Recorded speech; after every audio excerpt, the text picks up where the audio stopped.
The first question you must answer every single fantasy season is the obvious one. If you're on the clock at first overall, who are you going to pick? Who are you going to select? Well, in this video, I'm going to give you an argument for 4 different running backs: Saquon Barkley, Ezekiel Elliott, Alvin Kamara, and Christian McCaffrey.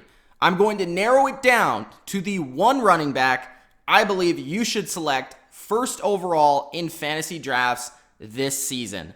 Before I give you my argument for each one of these running backs and the answer to your question, Gronk, spike the like button, subscribe to the Bottom Line View for more NFL and fantasy football videos just like this. Before I even dive into the players, I think I first need to answer what separates these top 4 running backs from the rest of the fantasy potential selections that you could make in the top of your drafts.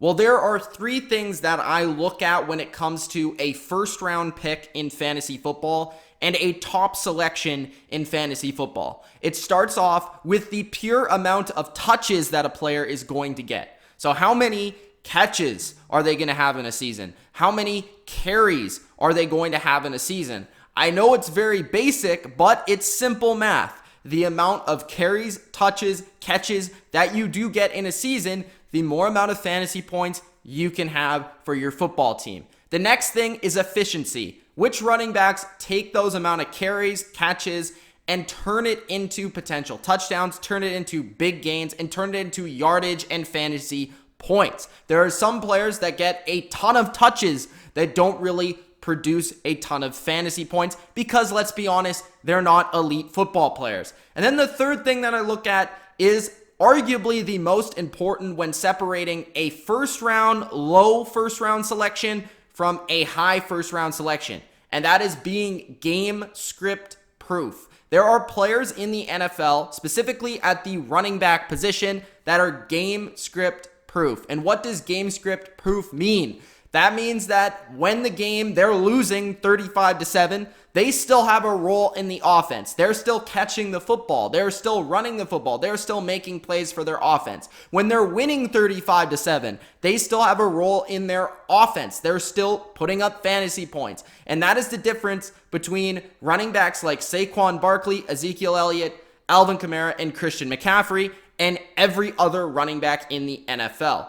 You look at these running backs in particular, and all of them except for Alvin Kamara finished with over 80% of snaps played offensively in the 2018 season. Barkley with 83%, McCaffrey with 91%, Ezekiel Elliott with 83%. All of these players play a lot of snaps for their offenses and are effective doing so. Let's get into the first running back I want to discuss, which is, for many, their top selection in this year's fantasy community, and that is Saquon Barkley. Saquon Barkley, to me, is the most talented running back in football. He was the number 1 finisher in fantasy last season at the running back position in PPR formats, and he finished just alongside the second place quarterback, which is extremely impressive because typically in fantasy, quarterbacks finish higher than other positions because they put up the most points. The pros for Saquon Barkley: the offense obviously runs through him, but it runs through him even more so than these other running backs. He is the biggest and by far the best weapon this offense has. It's going to run through him in the running game, and more importantly even, it's going to run through him in the passing game. I would argue that Saquon Barkley is the best receiver on his entire offense. That includes Golden Tate, Evan Ingram, and Sterling Shepard. So that separates him from even the other guys in this pack, other than maybe Christian McCaffrey, who may have the same amount of receptions or maybe more receptions than Saquon relative to his teammates. You then look at the offensive line, and the New York Giants offensive line has been horrible for the last couple of seasons, but this year they did add a little bit of depth and a little bit more skill to their lineup. Kevin Zeitler being the key piece here. He's one of the best guards in football, and that is instantly going to upgrade the run game and the passing game for their offensive line, blocking wise, and keeping Eli Manning or whoever, Daniel Jones, upright, and Saquon Barkley opening up holes for him and giving him a little bit more space to operate. The thing that's crazy about Saquon is even despite having a terrible offensive line, he's still an uber efficient weapon for the New York Giants, and it doesn't really seem to matter who's blocking for him. I think there might be a second-year jump for Saquon Barkley because he was phenomenal in his first season. He led the NFL in all-purpose yardage. But in his second season, he's not going to have to deal with the full, long, kind of derailing and physically and mentally demanding rookie season. Because a rookie season for rookies is longer than a typical season. You have to go through the whole combine process. You have to go through the draft process. You have to go through a longer training camp, a longer season than you typically deal with in college football. And you have to deal with, like I said, all of that off the field stuff, preparing for the NFL. But in the second season, you have more time to train, specifically train for the NFL and get your body ready. You're also more mentally experienced in dealing with the grind of a season. So you could see the second year jump for Saquon Barkley, an even bigger season than he had in his rookie year. You then look at the cons, okay? He's on a bad team, the worst team out of these four by far, by a large margin. He's probably not going to make the playoffs. He's probably not going to be on a team that's going to win very many games. So that's obviously a con. And that could hurt his touchdown totals. But when you looked at his team last year, they were really bad, and he still put up a lot of touchdowns. So there could be regression there, but I don't think it's very likely to happen just because, like I said, the entire offense does run through Saquon Barkley. There's going to be more stacked boxes against him without Odell Beckham Jr., and this is perhaps his biggest con from going from last season to this season. He doesn't have Odell on the field to take some of the pressure away from him. He's now in Cleveland. So that being said, he doesn't really have that receiver to stretch the field, and he doesn't have a quarterback, Eli Manning or Daniel Jones, that can really hit bombs deep and really stretch a field out with their arm. Then we go to Ezekiel Elliott. Ezekiel Elliott did finish number 5 last season in PPR formats, and this was honestly, I don't know if it was a down year for Zeke, but it was kind of a quiet year for him. He is the workhorse of the Dallas Cowboys offense. He carries the football more than just about anybody in the sport. Year in, year out, he's going to get a ton of carries. Notice how I said carries, not catches and carries or touches, but carries.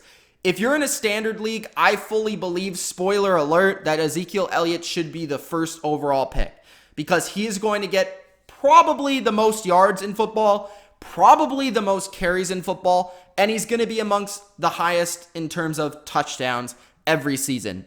Now, the offense runs through him, and what I was really interested in was seeing last season how the passing game, how he would grow within the passing game and how he would grow as a receiver, and he truly did. He had the best season of his career as a receiver last year. I think that's only going to grow. And the reason why I think that's only going to grow is because he's under a more dynamic offensive coordinator and offense in 2019.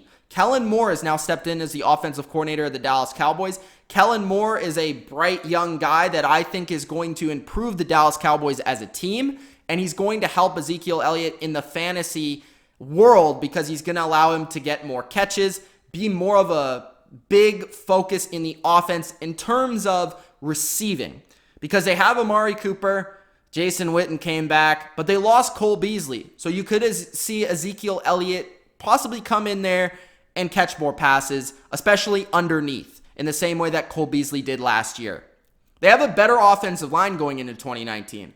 Tyron Smith is healthy, and the big one, Travis Frederick is back in the lineup. He's arguably, when playing, the best center in football, and he's back in the lineup. So just by him being there, it's going to help the running game and the passing game out and the offense in general. Amari Cooper, a full season of him. So just like how Odell impacted Saquon Barkley, Amari Cooper is going to impact Ezekiel Elliott for the Cowboys. Amari Cooper is a number 1 target. He's a number 1 receiver, and he's a guy that can stretch the field out so that stack boxes, they don't really exist for Ezekiel Elliott like they do for Saquon Barkley. he's the safest out of all these guys. And the reason why he's the safest is because he doesn't get injured very often. He really doesn't have a lot of weapons around him to take away targets. Outside of Amari Cooper, he doesn't really have anybody that's taking the focus away. And we've seen in his whole career, he is truly the focus of his offense. He's on a really good team that's young and probably not going to regress. He's in a new offense that can only get better, really, to be quite honest with you. And he gets a ton of carries and the most out of any of these players. So that being said, Zeke is about as safe as they come. Now his cons, I think he's the least involved in the passing game. As much as I want to say it's going to only get better in 2019, it's still the worst out of all four of these guys. So you have to take that into account if you're in a PPR league. And then the last thing is off the field. I mean, there is this whole situation with Ezekiel Elliott off the field. I don't think anything's really going to happen from that. But at the same time, he is the most relevant in terms of the off the field suspension. Something could happen to him in this conversation of the top four running backs. Christian McCaffrey was a huge, not surprise, but just a guy that entered a new stratosphere in terms of fantasy football last season. I had him in a number of leagues last year, and I was very happy. Okay, he finished number 2 last season for fantasy football running backs. This season, there's a lot of pros once again for Christian McCaffrey. He's the best receiver probably of all four of these guys. The guy is treated as both a running back and a receiver. He led his team in receptions last year, and he was phenomenal all around. If Cam Newton is healthy, this is a major boost for Christian McCaffrey because Christian McCaffrey was operating at the end of last season without Cam Newton or with a banged up Cam Newton who couldn't throw. So both of these things hurt Christian McCaffrey. Going into this season, Cam Newton is well on pace to being healthy and being ready to go. If he is, and there's a full season of Cam Newton and Christian McCaffrey together, that's a dangerous combination.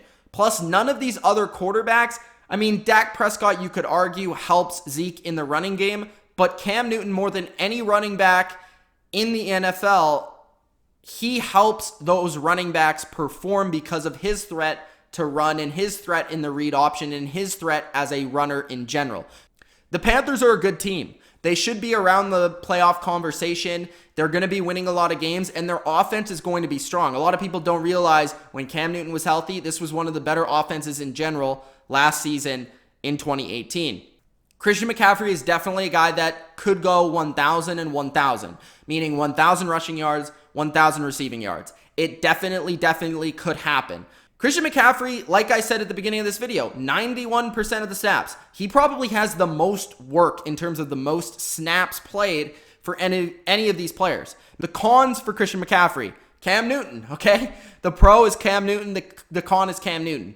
Because we don't know if he's going to be fully healthy. We don't know if he's going to be 100% healthy. And when he is 100% healthy, there is always a chance that Cam Newton would take a touchdown away from Christian McCaffrey in the red zone. Has the most red zone touchdowns since he entered the NFL, Cam Newton. So you never know with Cam Newton as a runner, and you don't know about his health on how he's going to impact the Carolina Panthers in 2019, which is why the Panthers are kind of surrounded with this dark cloud entering the season. I feel like the Panthers have a lot of underrated players on their offensive side of the football that are going to evolve this season. You're talking about DJ Moore and Curtis Samuel, who I think are going to see more targets, more receptions, and even carries and touches in general. Greg Olsen is healthier and is going to demand the football as well. And then you look at some of the other guys that they brought in, like Chris Hogan. There's a lot of players that could potentially touch the football for Carolina this year where they might not have to rely on Christian McCaffrey as much as they did last season. And the last player I want to discuss is Alvin Kamara. He was number 4 last season in PPR running backs. He's on a good team. He's on a good offense. In terms of scheme, Sean Payton, one of the best offensive coordinators of all time, he is on the best schemed offense in football. So they're always going to find a way, no matter what the game is, no matter what defense they're playing. It doesn't matter. He's going to get the football, and he's a very safe pick in terms of week-to-week production because you know he's never really going to get shut out because Sean Payton is too creative on finding ways for him to get the football. They have a strong offensive line. The Saints have one of the strongest offensive lines in football, at least the last 2 seasons, and that should continue this season, opening up holes for Alvin Kamara. He is a great receiver. He is on par with Christian McCaffrey as a receiver, as a route runner, and even more so as a deep threat. You know, it's rare for a running back to be a deep threat as a receiver, but Kamara has shown that he can go down the field and catch some longer passes from Drew Brees.